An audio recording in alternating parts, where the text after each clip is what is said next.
Welcome back to the Tailosive Tech Podcast, ladies and gentlemen. Well, both of y'all are iPad owners. I have no idea what that's like, but I'm curious what y'all expectations or anticipations are for Apple's first ever May event. I don't believe there's ever been a May event. I looked it up. Correct me if I'm wrong in the comments, but this is Maybe weird. Not since you've been alive, Drew. Oh, I was looking earlier than that, but still, I'm trying to find one. No. Jeez. I'm still adamant there's no iPhone new colors coming.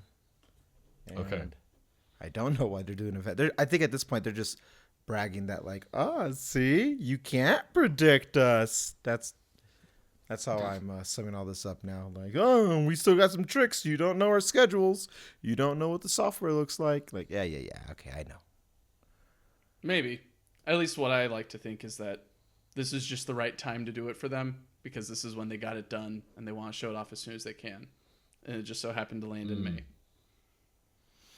It seems awfully close to Dub. Yeah. Which, does that make you more bullish on Dub? Like, we couldn't push this to June because there's just going to be so much exciting... I throw up a little bit every time I say AI now, but there's going to be so much of that to talk about at Dub that we have to focus on all the hardware in May. Like, at some point, they got to update the Magic Keyboard and the Magic Mouse with Type-C. There are deadlines. Yeah, I suppose so. I think it's maybe not. I mean, how they're probably delineating it, right, is they want to get the hardware out of the way, probably in May, and then in June, right? They want to do all the software all at once, make sure that, which is kind of strange because here's the new iPad, it's the old software, or maybe it's the new software, and then a month later, well, actually, here's some new stuff that we didn't unveil with the iPad in May, and or it's what you saw in May anyway, so it's just a teaser for what we get to see at Dub with the iPad event or whatever it's going to be. Most likely iPad event. And whatever the pencil's going to do. That idea is actually making me even more... It's giving me Magic Keyboard case vibes. I don't know if you guys remember back when Apple dropped the Magic Keyboard case in this new iPadOS update that brought mouse support and it highlighted all the apps as you went around. That was all done in like March. And we thought, oh man, if they're dropping this whole keyboard case in this big new update now, imagine what they're going to have in store for iPadOS in June. And then it turns out nothing. So maybe they're saving all of the iPadOS hype for this May event so that they don't have to talk about iPadOS at all at the June event because they can just say, all these new iOS features we're talking about, that will also be on the iPad, whatever. Moving on. Let's talk about Vision Pro. Yeah, pretty much. That's what's going to happen. You're looking at get everything that can take away stage time for the new baby of the family, and give it its own thing. People are noticing it's over 500 days. Just do it. And it's been a while. Yeah, this doesn't get me hyped for iPad. This just gives me hype for Dub because it's going to be such an action-packed event that there's no room for fluff. There's no room for filler like they used to. No U2 coming on stage or One Republic or whatever the may happen. You all get a free album. Yay. But no, this will be now, I think, more tailored to all the big changes that are happening to the ecosystem because of Vision Pro. That's still my stance. That's been my stance since last year, and it solidified that stance when I got my hands on the headset. I was like, oh, okay. They're going to do this to everything. So there's no room for,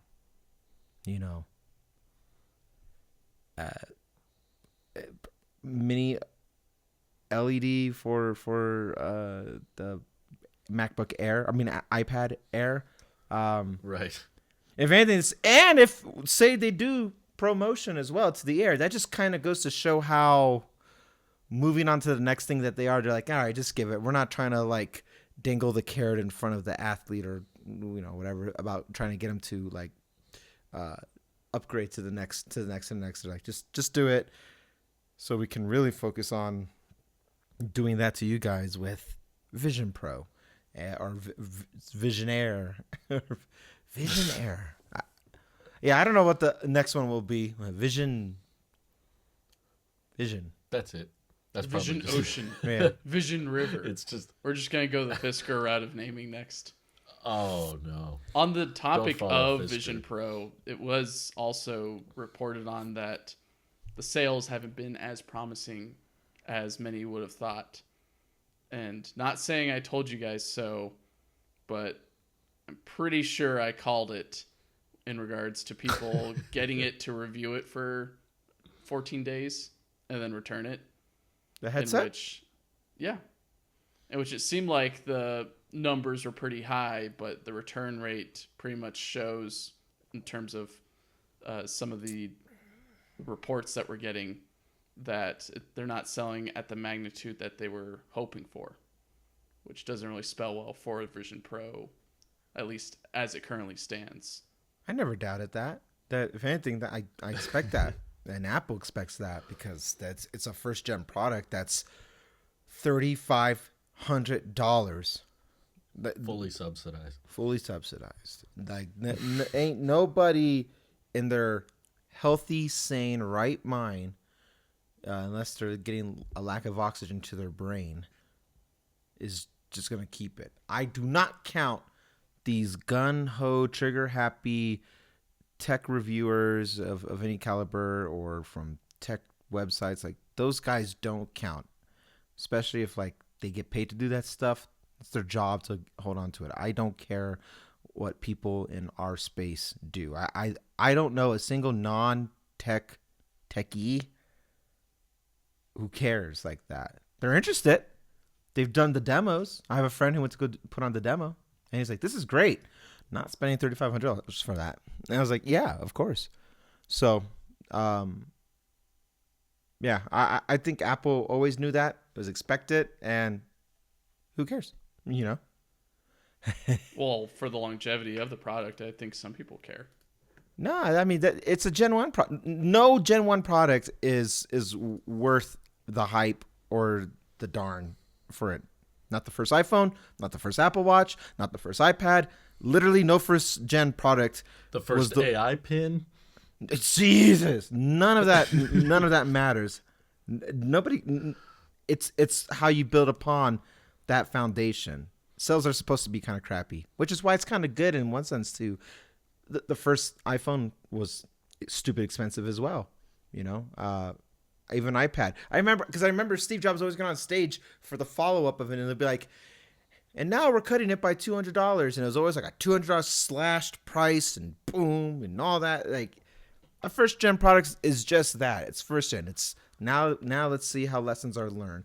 That you don't want to mass produce and mass adopt something on the first try, because there's going to be that's where you get those bugs or hardware flaws or all of the above, and that's not how we kind of work as a society in the bigger scope of it. People are not early adopters to most things.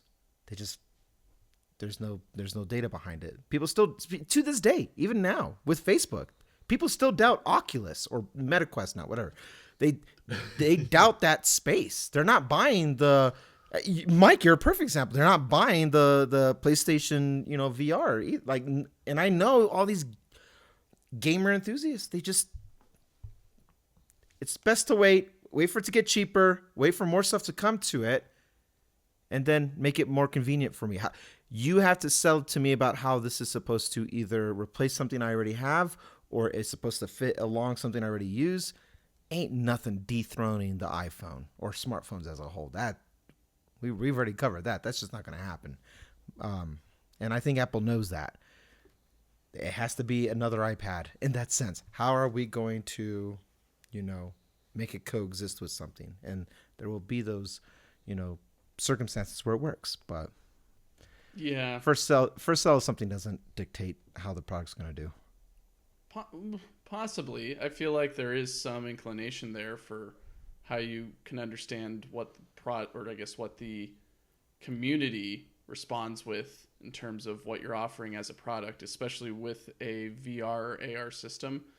You pretty much have to hit a home run with it in that market, or else it's going to die out. There's so many different VR headsets out there that have just kind of shriveled up pretty much in terms of demand. I mean, look at the PSVR 2 or a lot of other things. The one that's kind of been defined that has been the MetaQuest 3, but otherwise the previous MetaQuests, or at least just the Steam Deck or not the Steam Deck, the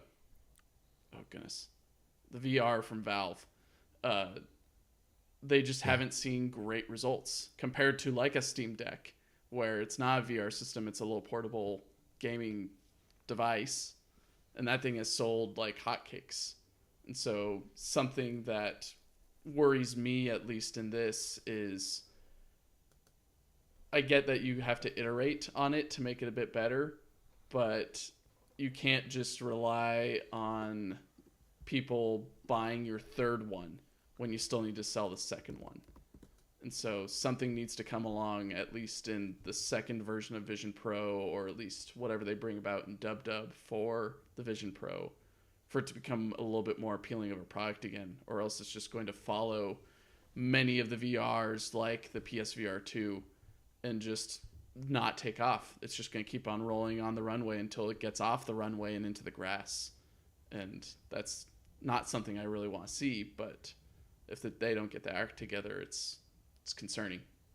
Unless you're Apple. Apple only has one bottom line. They don't care if there's cannibalizing or no cannibalizing. They have only one bottom line. The other ones that don't get off the ground, they don't got, money, hordes of it that they wipe their tears, their butts, and their, stuff their pillowcases with. Apple is not worried about that product because they've already done a successful transition with software as a service, SOOS, and that helps generate that, not passive revenue, but that could be more consistent while still making these amazing cameras and smartphones and Apple Silicon. That's why we haven't seen those advancements. I think what you're trying to say, Mike, is like for it to go the same way of the iPad. That's a better indicator to not how other companies have done VR, but what Apple has done with something that has to live in the shadow of the iPhone, post iPhone. Mac was pre iPhone, so it's not a fair comparison. But iPad's post, Apple Watch is post, and what those two things have in common is one was completely independent from the iPhone, and the other one is solely reliant on the iPhone. And the one that's reliant on the iPhone has the better numbers, and it's cheaper. So, but iPad's still gonna iPad. That's why Drew's always so depressed over there every time they like, oh, nothing's changing this year because iPad's gonna iPad. No, I'm at acceptance. I'm okay. Thank Good. you. Thank you, though. I like iPad for what it is because I am at acceptance. But that's what Vision Pro may be. But we don't. The thing is, we just don't know where it's gonna carve its spot still yet, and that's what's exciting about what's gonna happen next month. Next month, as in June, not because we're at the end of May here. End of April here. Stylus support. That's cool. That's intuitive. That's starts to blur the lines. You need those overlaps of things. So buy an iPad, help get the cell numbers up, get the iPad accessories, convert that to Apple Vision Pro or Vision OS, and have those two integrate the way iPhone and Mac integrate with continuity camera. Like, that's neat. And don't make it so lonely about sharing your spaces if other people have it. Apparently that's what people are requesting. And make the thing cheaper, which inevitably it will be. Maybe we'll get there. Do you guys consider owning, not reviewing, owning a headset? In this case, let's say Apple. If or when that gets cheaper to say $1,500, Yeah, I say $1,500. Something that's more expensive than an iPad, not as expensive as like a MacBook Pro. Would you buy that product when it gets that refined at that point and the costs come down? Do you want to go or should I? Go, Drew.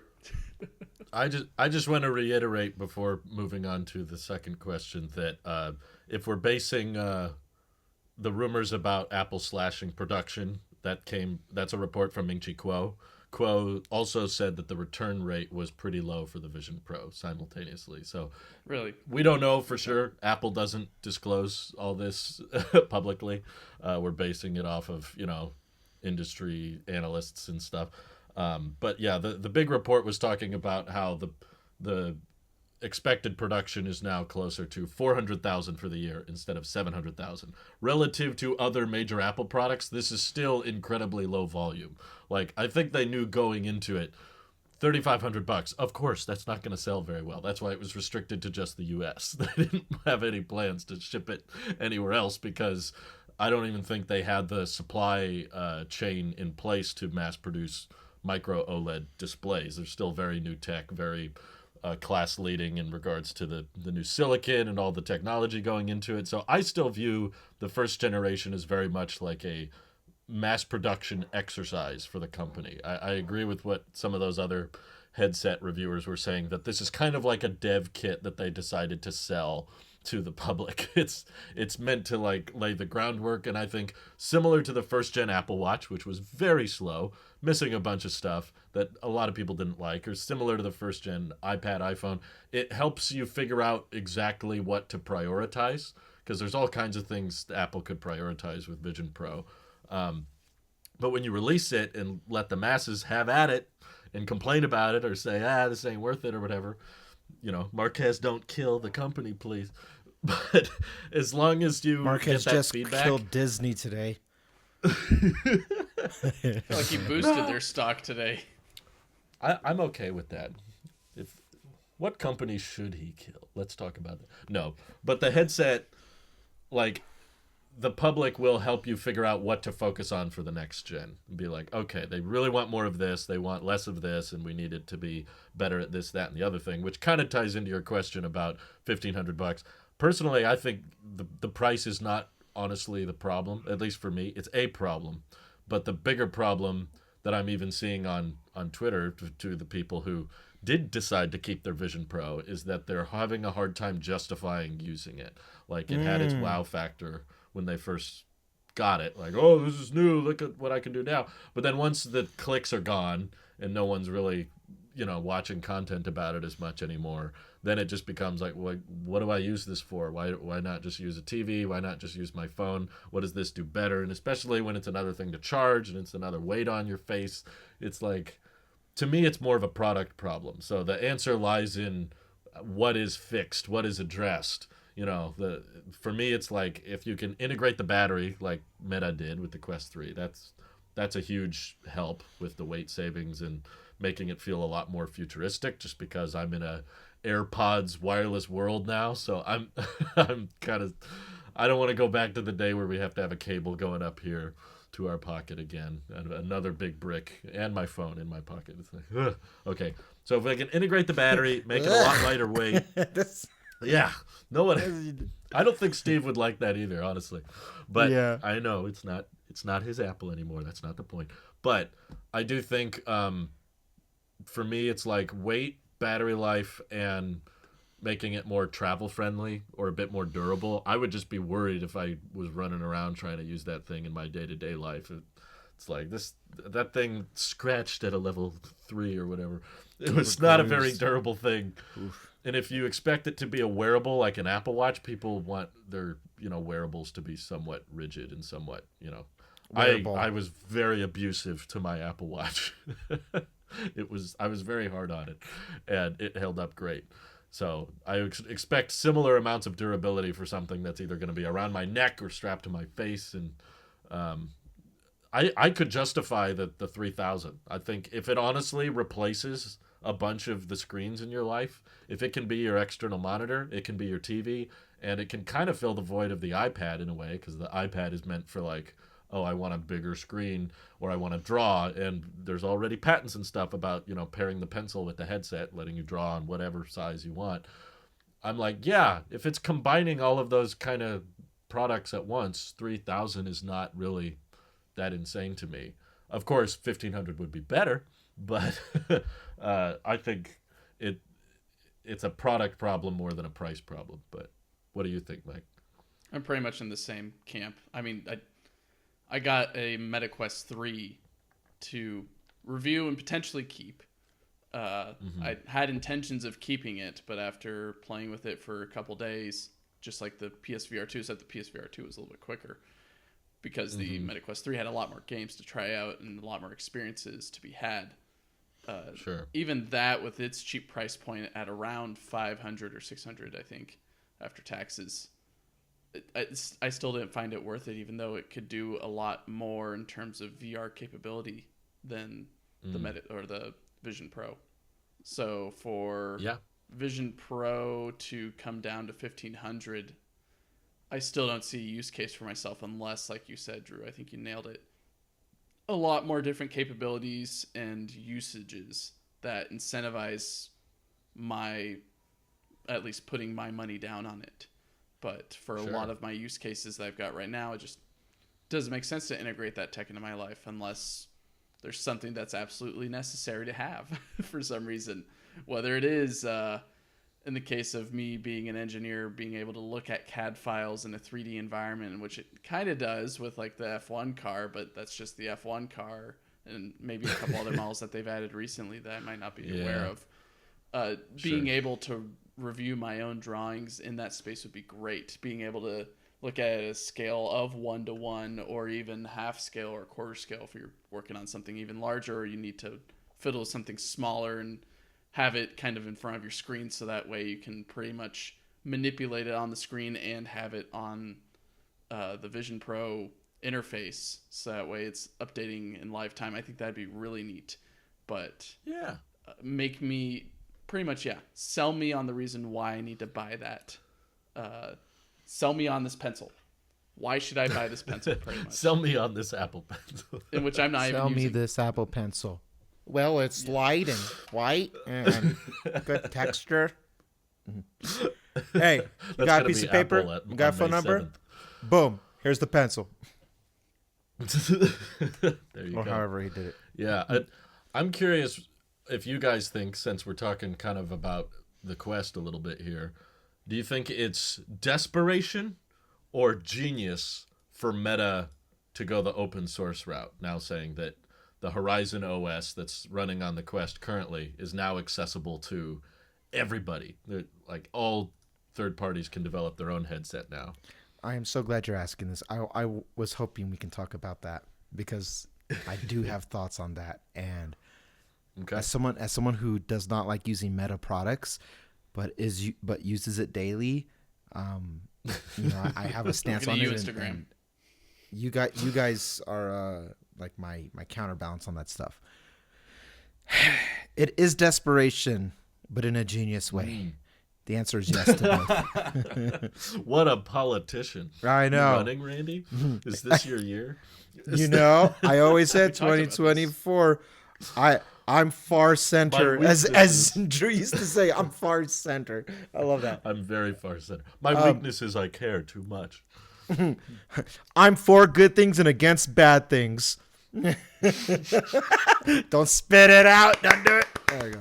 Thank you. I'm not afraid to admit I'm against crime. And I'm also very humble. I know. Thank you. Thank you. Thank you. Probably more humble than you realize. Yeah. Right. By far. Explain yourself. Yeah. All right. We could do this again. So I think if I was given the keys to the kingdom and I was to say, hey, your job is to make this work, bias aside, I would do exactly that. 100.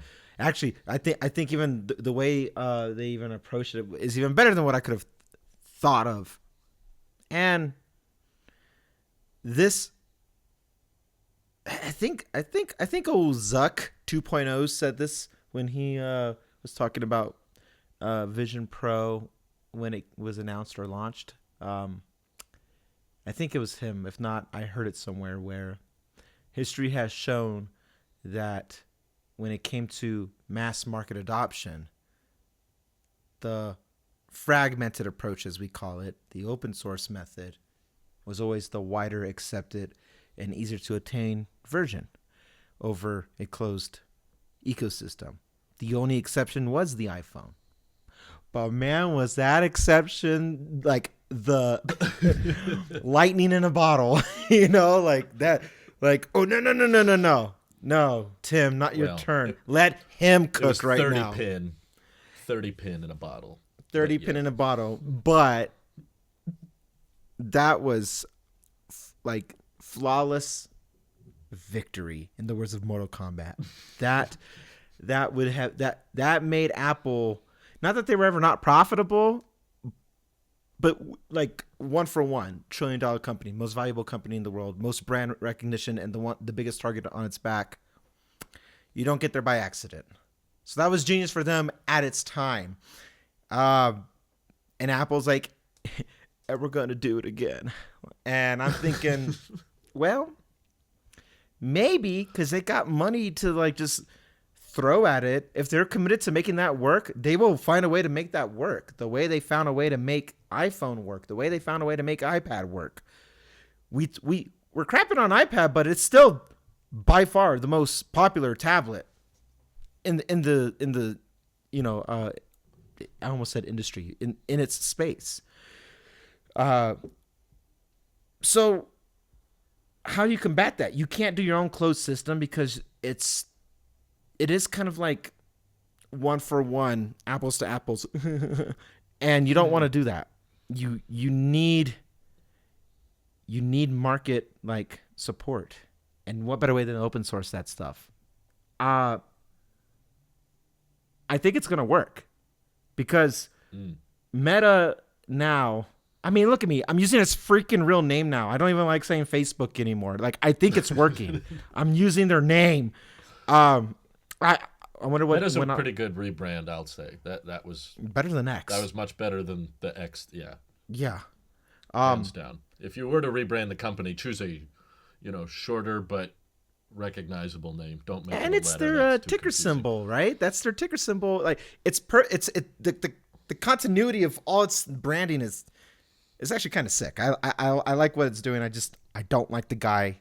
Maybe that's my problem. I just don't like any leaders at the head of these companies these days. Maybe I'm just too crusty and just over it. I don't know. But anyway, Meta's so big now that they don't need to be the all in hands on. If their thing is now building the platform, if their thing is not necessarily the application or even the product at the end or some type of software, but they're building the platform of it.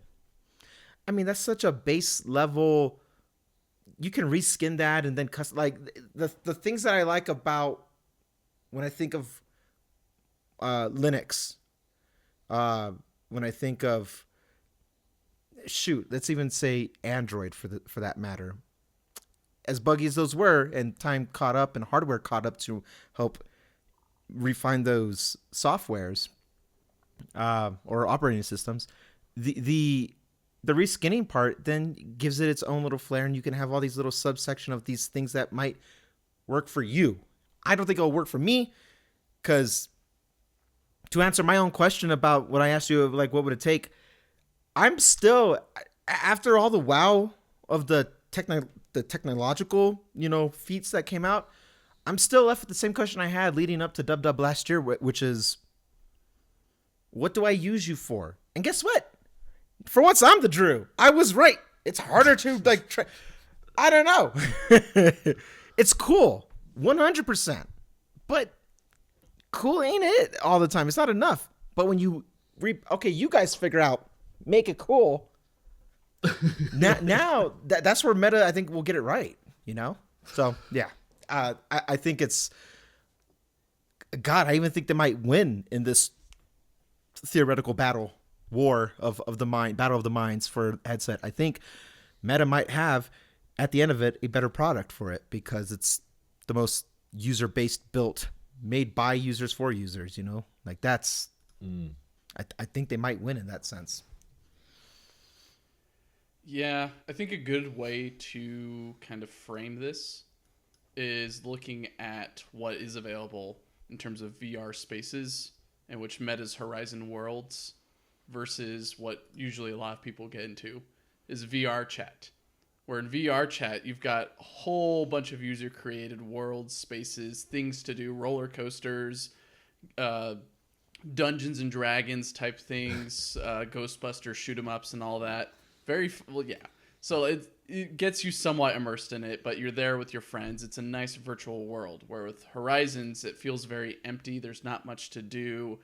You have to pay a whole bunch of money for everything. I think opening up the floodgates for third parties to use their software is a great way to pretty much take Horizon Worlds and not necessarily throw it away, but throw it in the smaller chunk that should be what VR chat is in this VR space, which is user created interest and all that for whatever product you want to sell. It's almost like YouTube in a way, where if you want to play on this world or you want these specific items for your avatar, you can either go through the very laborious task of trying to create your own skin, or you can just buy one. And people can sell them on there, and then some of it goes to Meta as a bit of tax and all that.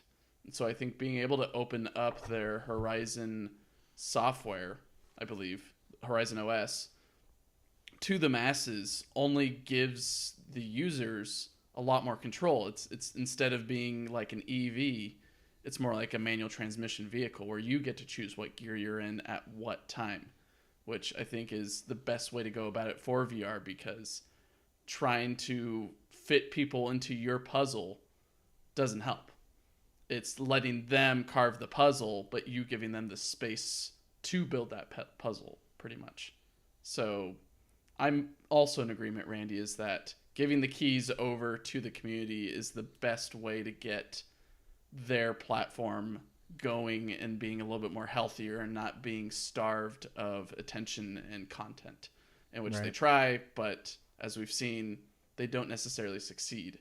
They've got great tech, but their software needs a little bit of work in regards to what you can do with it creatively. Plus you feel more invested, right? Like if you help build the platform you use, you have an emotional invested interest in like living on that thing, making it work, and more or less refining it, because you feel like in some way you're in a free open source way you feel like you're part owner of something. So yeah, I like the point with the car thing though. I don't know if I've ever, do you guys drive, have you ever driven stick? Can you guys drive stick? Yeah, I've tried. I have a fun time with it. It's a great time. I don't own one. Yeah, Mike I think he's a little bit spot on with that comparison, because that's why I had a Scion TC, which was manual transmission, and I love that thing because it's like I control how and when this thing works the way I want it to, and I like that control, especially when your life's at stake. I like being that in control. And then maybe I'm trying to make that analogy work a little too hard, but with EVs, it gives you the same type of control with less input. You get the same torque. You get the same and that's a product of advancements of integration and people who are, I would even say car enthusiasts, which is why they like to promote under 6 seconds, under 3 seconds. And that right there is a closed off system. You're not in control over nothing, but you get to still reap the benefits of being in control with less input. And maybe that's what Apple's trying to do. They're trying to do then that version of it, but Apple's stubborn, man. In a lot of things, I don't agree with government interference and making them do things unless it's USB-C, but if they don't have to do it, they are stubborn. And the fact that you can play Game Boy emulations or whatever, it makes it harder to do well, my Android can yeah, well, this is 2024, baby. We can do it too. You know what I mean? Like, to their detriment, Apple was stubborn, but the market does dictate how that stuff plays out.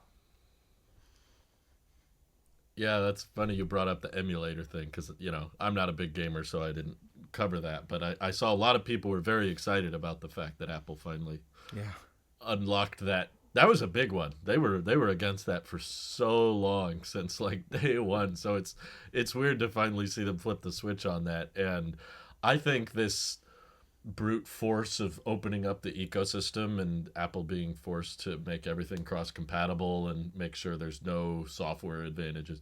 iMessage has to be over here and Apple Watch has to work with all this and AirPods have to do yada yada yada. I think it might actually have an inverse effect than what the governments are expecting, personally. I think Apple's stubbornness might be part of the reason they don't have more market share. Like, right now, that's a great reason to not buy an iPhone if you care about emulation or sideloading or alt stores or all that.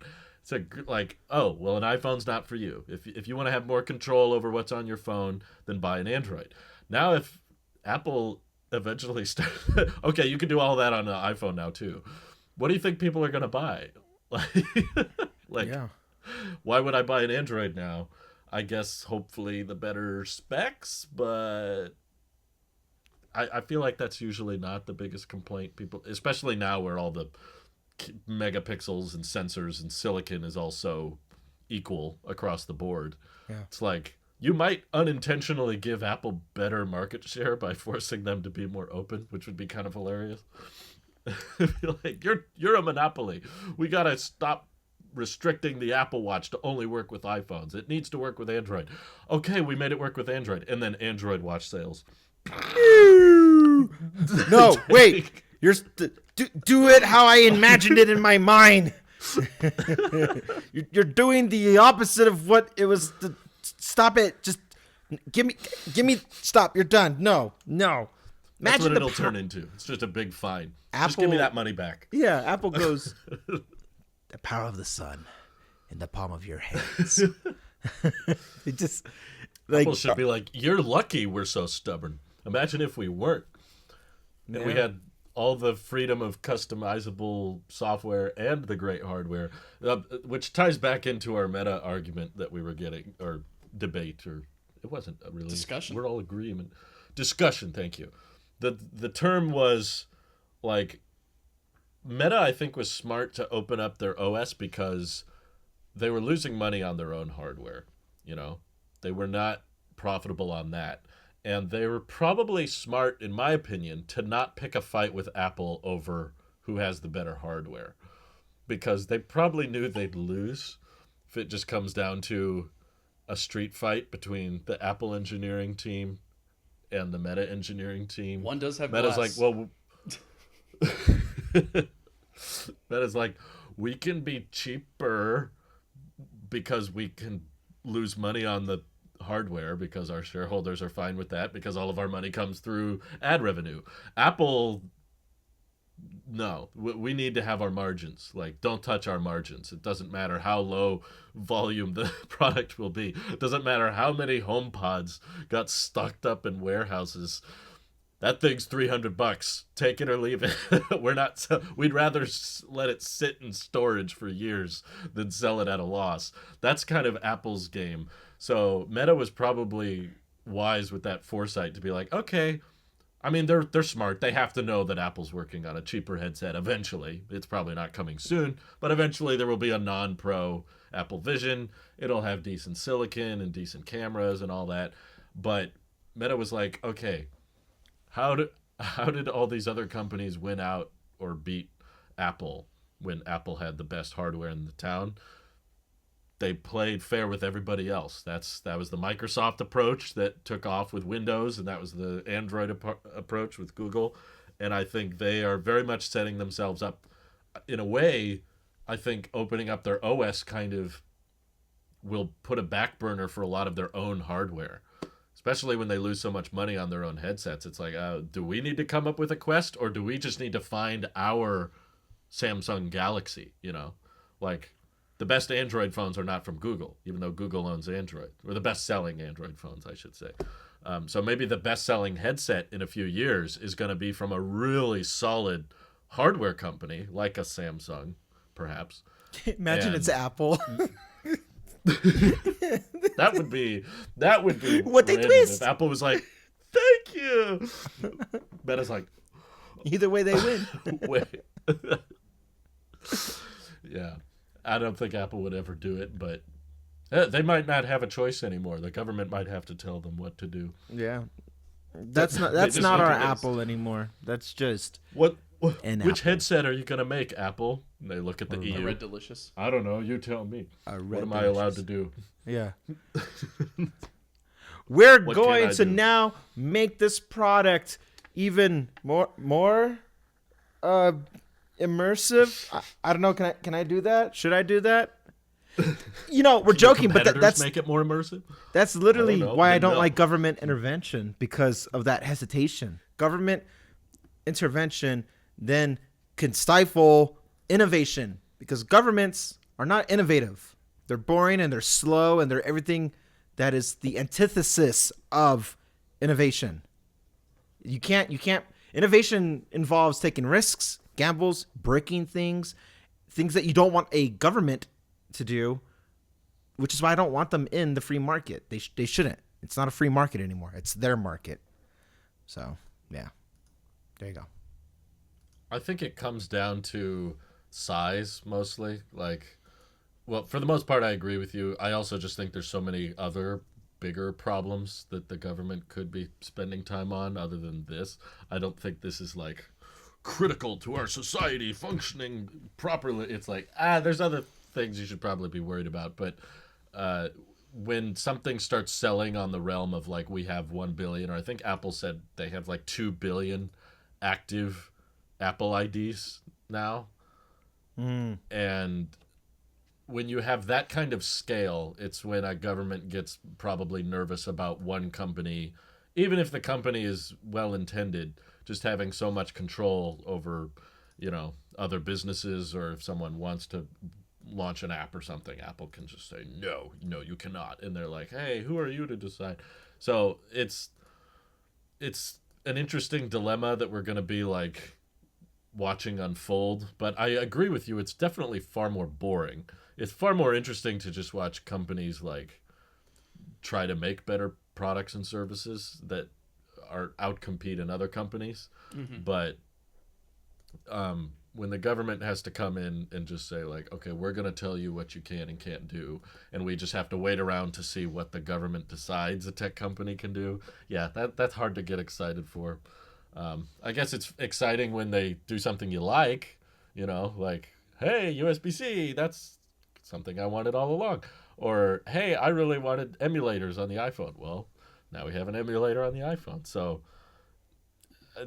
you get your wins here and there, but you're right. It definitely feels like watching a sock puppet when it's what are we going to get? What's going to happen this year? What are they going to enforce, and what's the government going to make everybody do? So, Yeah, I agree, Drew. It's a little less exciting at that point. I'd rather a little bit more creativity in the market without intervention of a higher power that's just pretty much not wanting you to do the thing because the thing might dangerously go somewhere else. That, I mean, to be fair, would be, I would say, potentially sorted out in the free market. But at the same time, there are some practices that do need a little bit more supervision.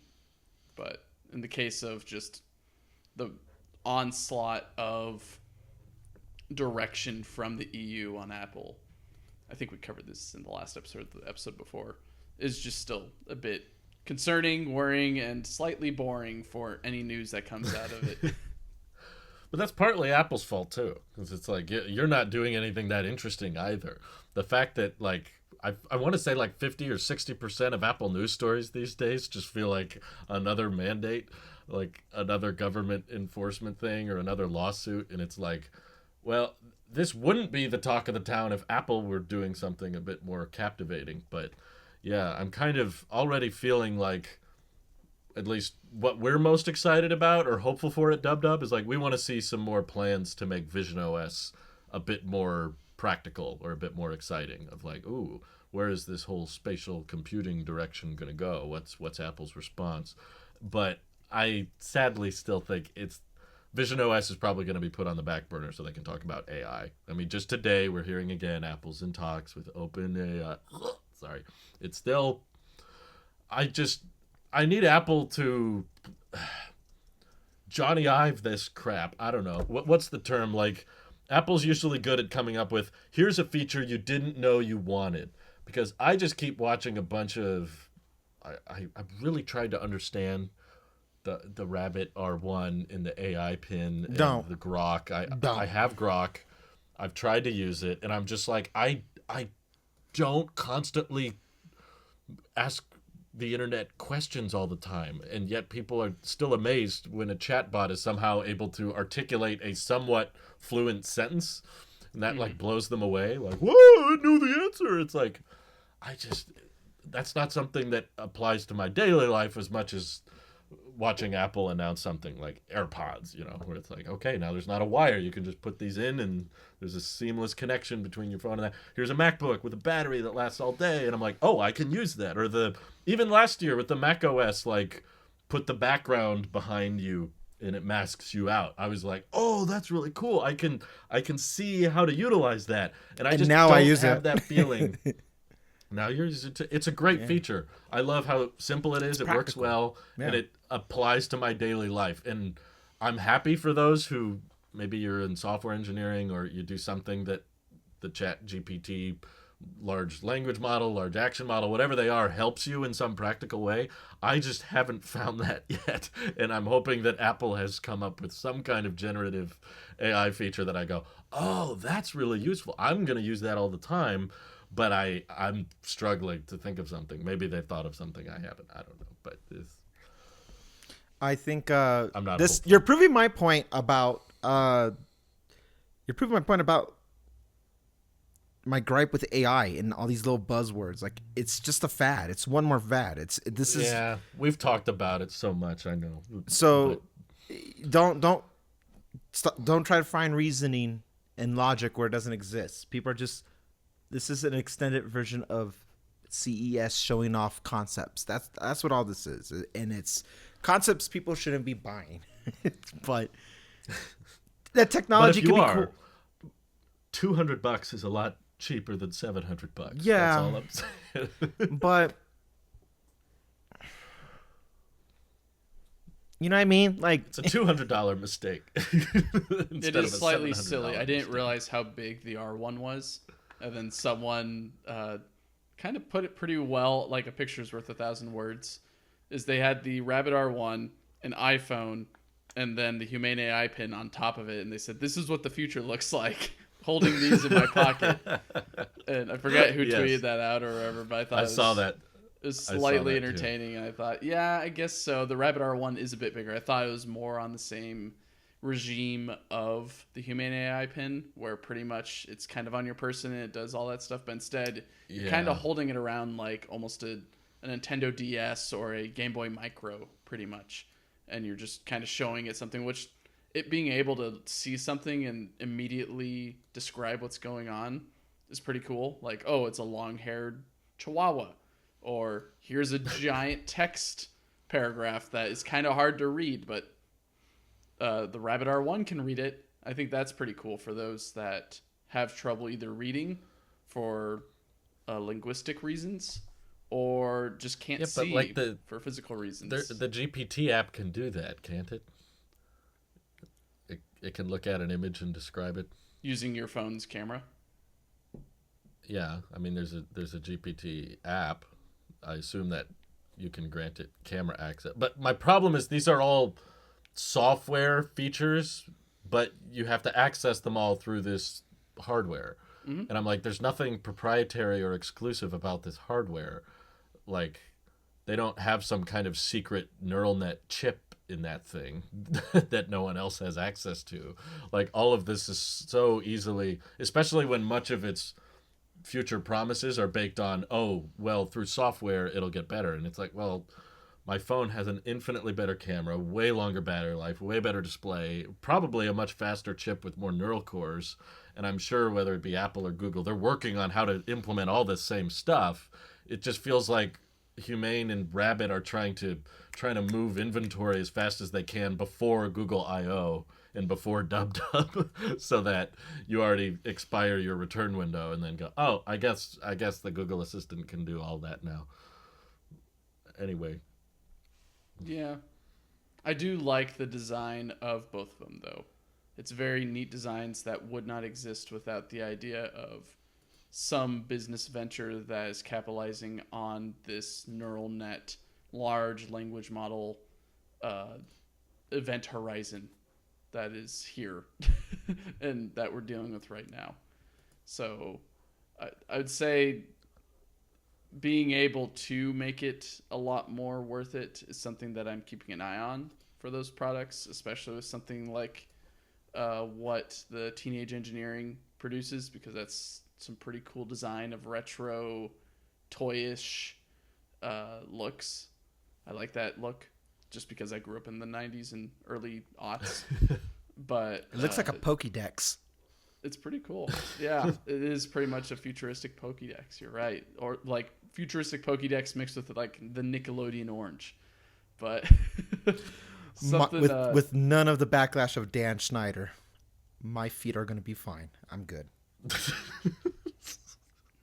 Hey, what am I looking at right now? Points Rabbit down at feet. Look, I've yet to hear a good answer on the whole there's not. why. There's just not. It's just one there more isn't one. thing. We are too accustomed to streamlining things, and you even address, like it's not proprietary, but it has to be in this hardware for no reason. People are not going to carry It's around. very pretty. It's a Okay. nostalgic, pretty piece of hardware, but I don't know. It's like decorating like a really cool rock and saying, "Wow, this rock is beautiful. Should I spend $200 on it?" It kind of looks like gold, and gold's very expensive, but this is kind of like gold. It's kind of heavy, and I painted it the gold color. So does that make it worth it? Like, Except gold just can actually increase in value. And this is just a rock. this just you need it to be like, I get they're trying to make it passive, but we're just not there. I'm gonna tell you guys a story, a quick one, about a mutual friend of ours, a person that we know, one Niquini and Sweeney, and he has linguini. rhymes with linguini, and he wears these meta glasses.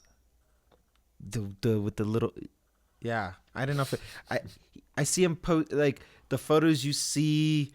Sometimes if you see him, he has the little, Ray-Bans with the cameras right there, and so I was like, no. And then when he came over, No. sure enough, he was wearing it. I'm like, So Nick is alive. Wow. well, when he came out a while ago, he was wearing So those it's things. still uncertain if he's alive right now. Gotcha. Oh yeah, no, he may very well. The meta glasses might have gotten to him. He might be trapped I'm in the seeing metaverse. pictures. All right, but he was wearing it, and I was like, "What have you become?" That can I just say before you tell any more of the story, the Meta glasses have a better use case than the R1 or the AI pin to me. That's practical. Camera that you don't have to hold and you can wear. I get it. That's Don't already spoil cool. the That's ending, already more Drew. useful. That's where I'm getting at, because not that he sold me on them, because for me, who do wear glasses, I don't know why I keep looking at that camera. If you're watching on YouTube, that it's not working on OBS and Discord, but it's working. So I should be doing this. My bad.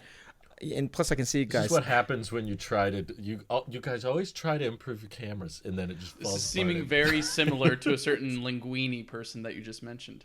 Well, unlike. Right. Says the guy recording in his car. I don't want to hear that from you. Hey, it was reliable. I was paying attention the whole time. What are you talking about? Remember The when it got really webcam hot and you on the started MacBook. sweating? That one never came out. Oh, okay. Well, okay. So, but I was asking him, what why are you doing this? And Why? he immediately is like, well, I wouldn't by my own accord, but friends are doing it, and it's kind of like this thing that we, like an inside thing where we just share the photos that we capture throughout the day because it's so passive and like seamless. He's like, I could just document it and I can say these words and it does it passively for me. And then it's like a cool little collage of things that we've done for the day that you can share. I was like, okay. And so then he started doing that around here. I was like, can I see the quality of that? Because I know it's no iPhone. Well, at least not an iPhone today, but I'm curious, what does that look like? So I saw it and he put it in my head before I could even see it. So I couldn't unsee it, but he was like, it's iPhone 7 quality. And I go, well, I don't hate the iPhone 7. I never hated it.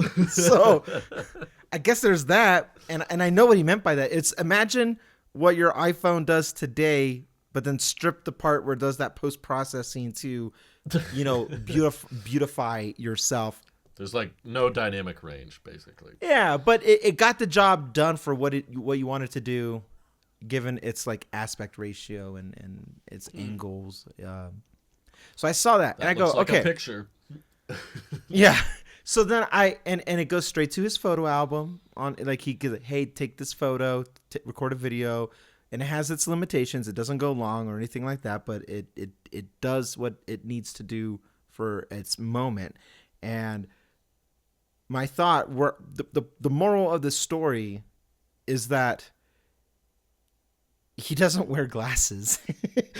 and I'm like, what's happening is like you can get them with prescription if you need to. And I was like, oh, okay. Apple could have done this. If Meta did this. I kind of wish they would. It'd be I think cool they if Apple made a will. pair of, just There's a something- camera, not the augmented stuff. That's really complicated. But just a camera that sends the pictures to your iPhone. Right. Kind of neat. I go, a front-facing camera on an iPhone today is more than good enough. Okay, you don't even have to use the rear camera. You don't have to use the big with the better sensor. Front-facing is used. If you're with Tim Cook, you do. Yeah, Every you do. picture with Tim Cook, they're always like, It's better than that blurry game one he did where it was all, the one he deleted immediately. immediately he was catching that smoke. Cook. That Anyway, was great. I so- loved that. And me too. I love So that he deleted it too. that That made it funnier. it spoke for itself. Okay, so after then seeing how that was running, take something like that and compare it to this rabbit or this anything, and you automatically, at least my takeaway was utility, purpose, functionality, something that's, dare I say, practical, and something passive that's not heavy. I put the thing on. I was like, oh, okay. I wore it. And, oh, jeez. Yeah, there it is. Drew posted the... Anyway. So these AI chip things are a complete waste of time because what problem is it solving? It's trying to make a problem to solve, and it's just wasting time. When you have something passive and you have it anyway, look at you, look at Drew, look at him. When you have something anyway, we're not going back to the days where we're going to have a fanny pack for our pager and our cell phone and then our CD player and then hasta la vista, baby. Audio listeners are missing out.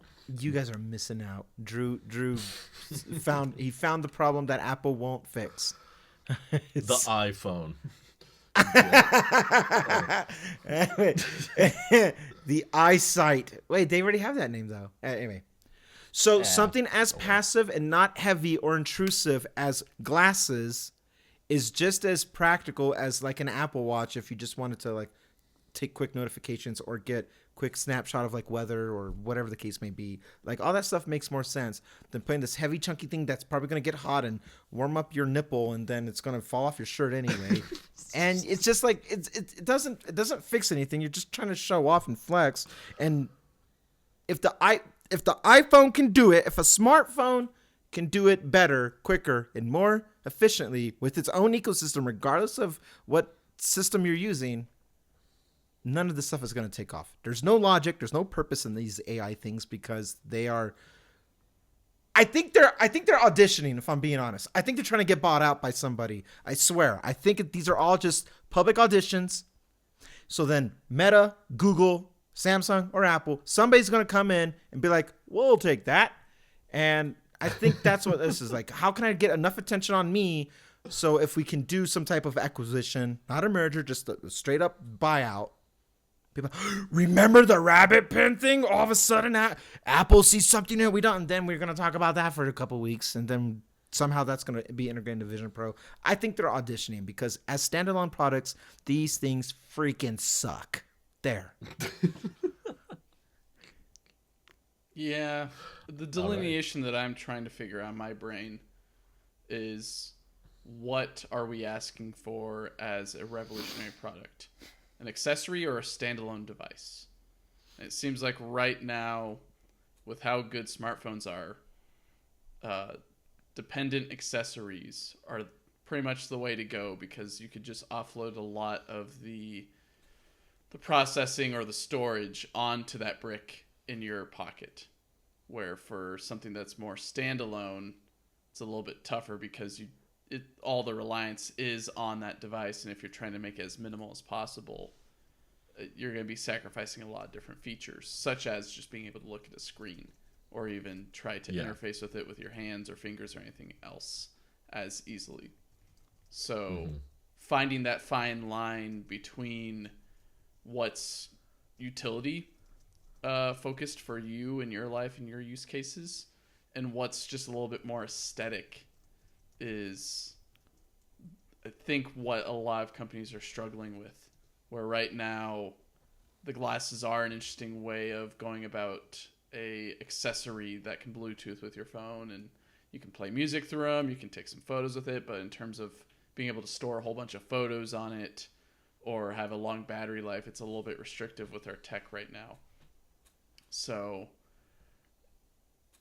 I think, at least for me, that's where the struggle is trying to figure out what, at least me as a customer for tech products, what am I looking for as a future product that I may potentially buy? Am I looking for an accessory for the phone, or am I looking for something to replace the phone to either battle a lot of the addiction I have at staring at screens all day, whether it's the one that I'm staring at work or the one that I'm staring at on the couch or the one I'm staring at in bed? And or do I need something that pretty much is an accessory to that drives away a lot of that dependence on the brick with the giant screen that you could do a whole bunch of stuff with, and you're more interfacing with it passively with an accessory that's tied to it? I don't think. Well, yeah, I was gonna say most of the time, revolutionary products are not something people were specifically asking for. I mean, that's always what Apple kind of pioneered, was like, we figured out what you wanted before you knew you wanted it. Like, that was the whole Henry Ford quote, was like, people would just want faster horses. You know, they weren't asking for the car. They were just improve what is already here.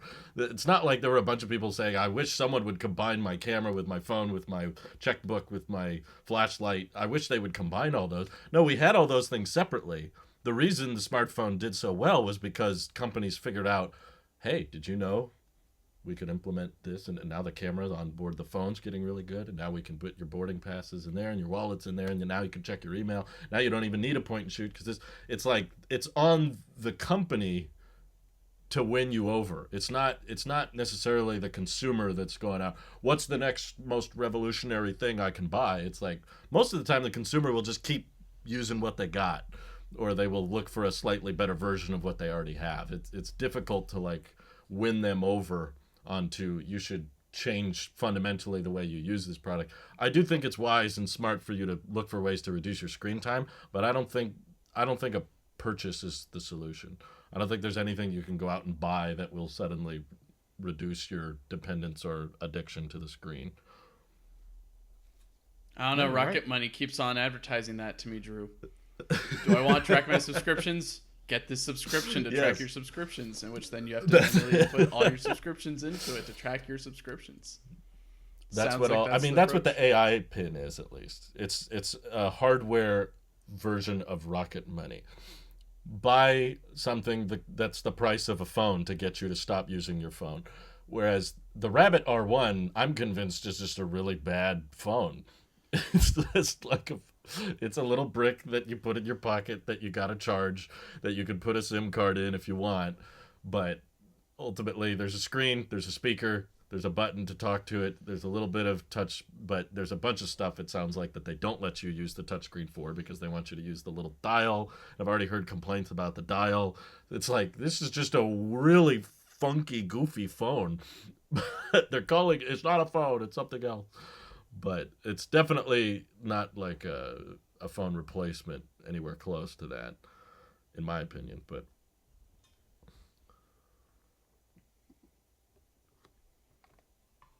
Right. we could go all day on the AI stuff. But I have my doubts on whether or not this is the next big thing. I'm more leaning on Randy's side of like this is just today's fad and it'll be something else next year or in the next couple of years. But I have less doubts that Apple is going to try to capitalize on this fad, which makes me skeptical of WW because I'm like, is there gonna be like genuinely useful stuff, or is it just gonna like we should place bets on the podcast how many times AI will be mentioned during the keynote.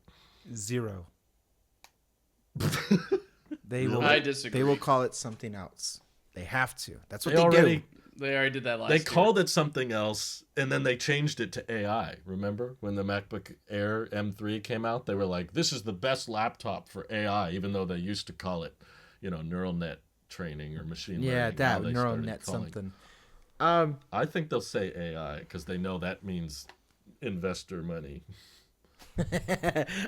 Maybe they'll say. Maybe they'll say.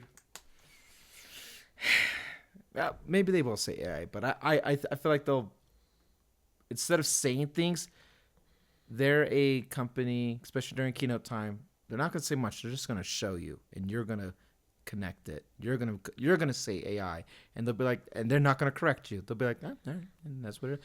iPhone X it is.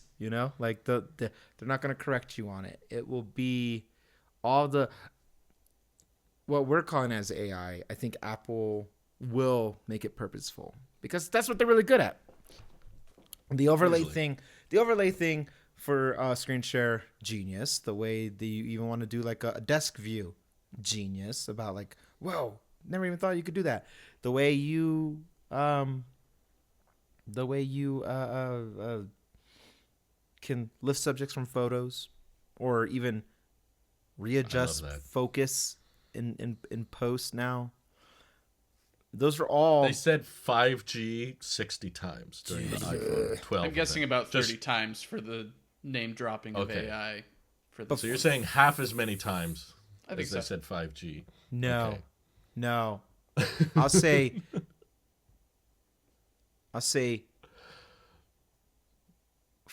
45 times. We're playing prices right then, apparently. Yeah, 45. So The thing 5G, Randy's that is answers that is a technical term that no one can, like, no Google, whoever, they don't control that terminology. So 5G kind of had to be said. AI might be the word that they use, and if they do say AI 45 times. Yeah. we're going to have to keep count. I'm going to go the highest. I was going to say 70. I might Whoa. round down by 1, but I think they'll say AI. Nice. Thank you, Randy. I think they'll say AI more times than 5G because I don't think the investors cared as much about adopting 5G, whereas the amount of hype and investment that's been generated by all of these AI companies is unparalleled. So they're going to really double down on how it's affecting every branch of our business. You might be And right. we are an AI company. So I think it's going to be annoying. If you're going to do a drinking game, you're gonna pass out. You're not gonna make it halfway to through the the end. iOS announcement. You're That's gonna why you sip. RCS is coming to. With new AI, like, I can do this. I think you're right, because they bought a lot of, AI companies behind the scenes. Behind the scenes. So they didn't Yeah, were they doing bought that for 2, fun. I think, already. They're talking with Google about Gemini. Thank you, Mike. Mike's Yep. writing this down. I wrote it down. I'll put a squiggly by my 70. Well, then I'll put a squiggly by my Ballpark. 45. Like Randy will Squidward. say around 0. I ain't doing like more than 0, but not less. It's a safe prediction. Now, okay, caveat More to this or bet. the same as 0. Caveat, oh geez. Caveat to this bet. If they end up not saying AI, then substitute AI for whatever they say, and that's the what we're betting on now. Because I'm not fully adamant. Maybe the word might be AI. It might be this neural net machine, whatever it may be. But if it is AI and they use AI, then all the same, we're betting how many times they're gonna say that word. So You know what they'll probably do? That they definitely won't, but it'd be funny. If on the App Store they were like, here's an emulator. We have emulators now, guys. Today we're announcing the Rabbit R1 emulator. Now on iPhone. Rabbit, the company's just like, wait. gonna go on Google Oh, yeah. News or Twitter trending like Marquez just killed Rabbit. Somehow this is his Well. fault. I would kind of like it if he kept the naming scheme going. When he reviews the R1, he calls it the second worst product I've ever reviewed. Just like the 4th worst, the 8th worst. It's a Just whole like every series or product. playlist that he's got on his YouTube channel. It's like now. retro tech. It's a YouTube original. The worst product I've ever reviewed. I'm starting a new series. Sounds That's depressing. great. Huh. Yeah. Yeah. All right. All right. Well, at least we know there won't be a big site refresh next week. We can just take our time now. You don't know that.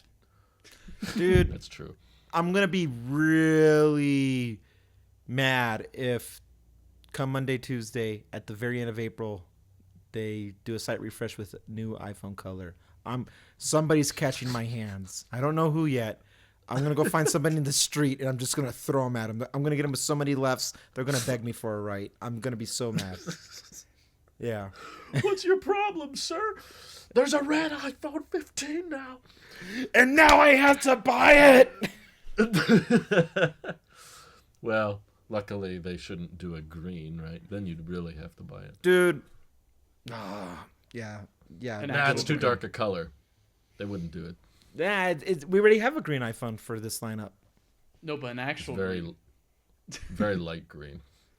I Not think the smart. blue All the is the shades best are color. white. I don't regret getting the black because it's hiding my imperfections of how I'm handling the phone, but I think the blue is by far the best color. I saw somebody have it. I was like, blue, right. It was my favorite too because it was white. And I like white. You did have the blue, did yeah. It was not blue, but I liked it. It was It's a so good clean. color. It's just a clean color. I think, This isn't Anyway. bad. yeah, it's good. But any final thoughts, gents? I am in a position. This is not a secret, and I'm only saying this because if there's ears in my house from the wife capacity that can hear me, I'm not spilling something. We've talked about this, but for Mother's Day, I am going to be doing two things simultaneously. I broke out the Sony because I'm trying to master its menu and how to like utilize it. And as a safe backup, I'm actually going to go out and rebuy a 15 Pro, maybe even a Pro Max as a backup. So I could do a Oh photo my gosh. shoot. I'm going to do a mommy baby photo shoot. And Wow. it really says something when I trust an iPhone camera and what I could do with it over a dedicated mirrorless camera. But I'm trying really hard to, get my money's worth out of that thing over there. But there's a good chance that the audience won't see it, but you guys, I'll probably show you whichever one I'm going with. I'll be like, yeah, shot on iPhone. So I really need I need utility, the raw format, so I can have the most uncompromised image that I can, clean up and post and stuff. So I'm going to be reintroduced to 15 Pro, and I'm going to see if I'm not keeping it. I know I'm not keeping it, but I'm curious how jazzed I'm going to be about it again. Which color should I get?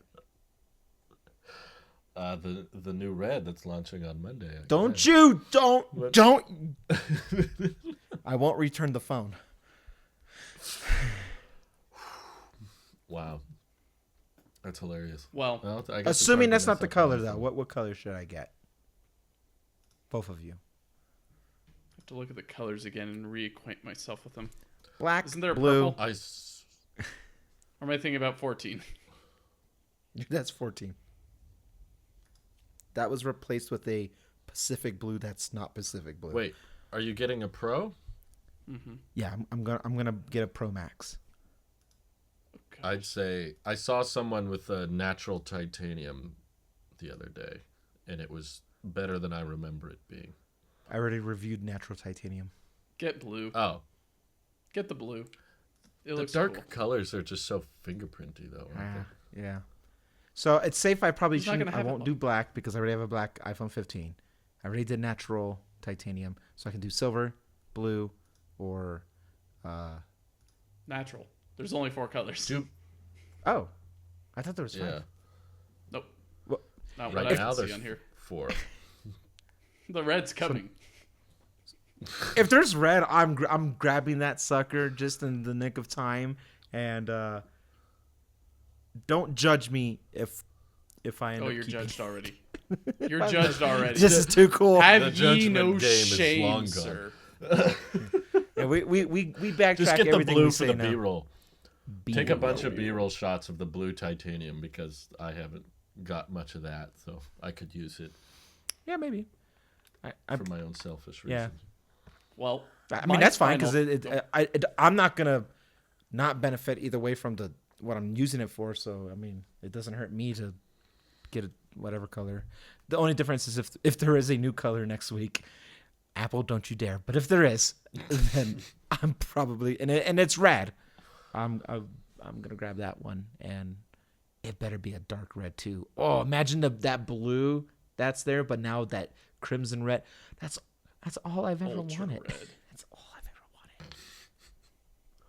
Yeah. What did you say before, Mike? My final thought, Yeah. adding on to this, is a big congratulations to you, Randy, since if everyone got to the end of this, he has launched yet another YouTube channel. I'm plugging Randy as my final thought, which is even more hilarious. Wow. He did not even ask him to do this. No, I wasn't gonna bring it up. This is I don't free wanna be that advertising shameless. from Mike himself. Randy launched the Randy Nexus YouTube channel. You guys should totally check it out. I haven't watched your long form. Was it 47-minute one or ever? The podcast. But I watched- did, because I'm a good friend. Well, you were driving, sir. I've been busy today. We'll talk more The about car that was driving. in the Excuse EV me. podcast. But Randy has a new channel. He's talking about tech, art, or tech, and how art is tech and tech is art in ways. Yep.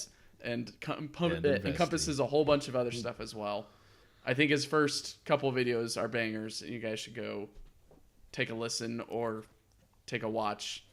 He's very charismatic, Yeah. and I'm expecting great things from you, good sir. Thank you, Mike. I lifted the curtain a little bit for Drew because I needed his help to get the podcast part going.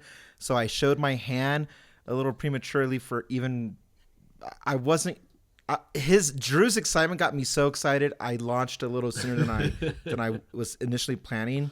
But and I'll let maybe Drew can validate or say I'm wrong on this. But I because of how I structured it, there is a plethora of topics I've already written down that if you liked those videos I posted so far, I have I think 20, 30 written down of the same caliber of Wow. what I'm going to attack with, because this has been years in the making. And not to take away anything from these podcasts, but I always find myself having more things I want to talk about while also not monologuing at you guys for a long time. And it was always building up to this. This was something I always wanted to be a companion to everything else that I do. I don't ever want one thing to outshine or trump the other thing. But there had to have been a way that I can specifically articulate topics where I can make it make sense and show the content while we're at it. And why I even decided like now's the time is when we did that one episode, us three, we were talking, and then someone in the comments said halfway through the show it took a weird turn, because then I started ranting about the topics we're talking about today, and they asked like, can you please like go in more detail and specify about this? I'm like, yes, we will, and I will save it for a day when there's not news to talk about. But then I was like, that's not fair. I don't want to. That's not how I perceive these podcasts. The Talos of Tech and EV podcast is not. I love the conversation element that we have here, and that's what makes this work for us.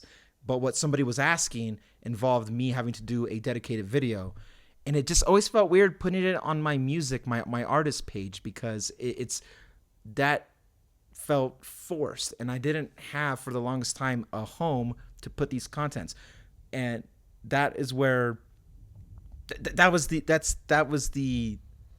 birthing idea of the Randy Nexus. It's every failed attempt leading up to what we have now, where I don't get burnout, where I don't put myself in a corner by calling it the Tesla experience, where I don't have anything that's like, just gridlocking me to it. It is a connecting link of all these ideas that excite me. And if you guys watch this content, that means it excites you. And that is our little sub community within a bigger community in tech. So, yeah, it launched this week. I'm excited. And you guys, if you would ever so kind, give it a chance, I would really appreciate it. And I will stop shilling it once I, get those bare minimums for monetization. It will bleed away in the background about me shilling it. But, yeah, I'm excited. And, that's it. All right, Mike, when's your channel launching? Oh, gosh, Everybody's got to no. have one now. I'm not launching anything right now. If you look at my YouTube channel, which there does exist a Why Mike YouTube channel, that is not the one dude who makes music. That is me. I don't make the music. I don't do anything. I'm not doing anything on that channel. Don't subscribe to me. Go subscribe to Randy or go watch more Drew stuff. There's definitely a lot more stuff coming around there, at least in the EV department. But in the tech department, I think there's a few things that you got coming. But no, I'm not doing any of that. I'm too busy with everything else, and I've only got enough time for this. So if you want to hear my thoughts, you're in the right place. All right. Well, I can attest. It's very difficult for all of our schedules to align. So I'm still very much in favor of either of you guys, and no matter where you post it, whatever medium, have a way to, if you have thoughts or you want a concise or whatever way to publish your thoughts or dive deeper on a subject, I'm all in favor of it, because I definitely don't want to gatekeep. Like, you can only talk here. I don't want to see you talk. No, somewhere else. you have always been behind the scenes, very supportive, encouraging of all of us. Not in front of the scenes. Where's but this behind. In Drew? front I of the haven't scenes, seen we this got at stuff all. to talk about, and then if it's not that, we're making fun of Mitch McConnell. So, but behind the scenes, I could not have asked for a more supportive and better friend in the space who knows who's walked the walk too. So you're a good wealth of knowledge, and I don't think I could have made this happen without your help, Drew. So thank you. And Well, thank you. you guys constantly, both like us doing the podcast, like it always inspires. It gives me new ideas of things I want to talk about. So, I think it's genuinely, or at least virtually, impossible for me to experience burnout when we get passionate about something we can talk at lengths on. And I'm challenging that thought that I think I can talk about certain things forever. So, yeah. All right. All right, Randy, Let's you've see. convinced me. Then I'm starting a TikTok channel. Woo! That's a great idea. Hey guys, I'm thinking of starting a TikTok. Right before the ban too. It's perfect. Yeah, exactly. Exclusive content That's why it'd for be a a limited great time. time. I'm doing the whole Markiplier thing. I love it. I love it. All right, we'll see you next week with the red iPhones. Love you all. Bye, guys. Take care.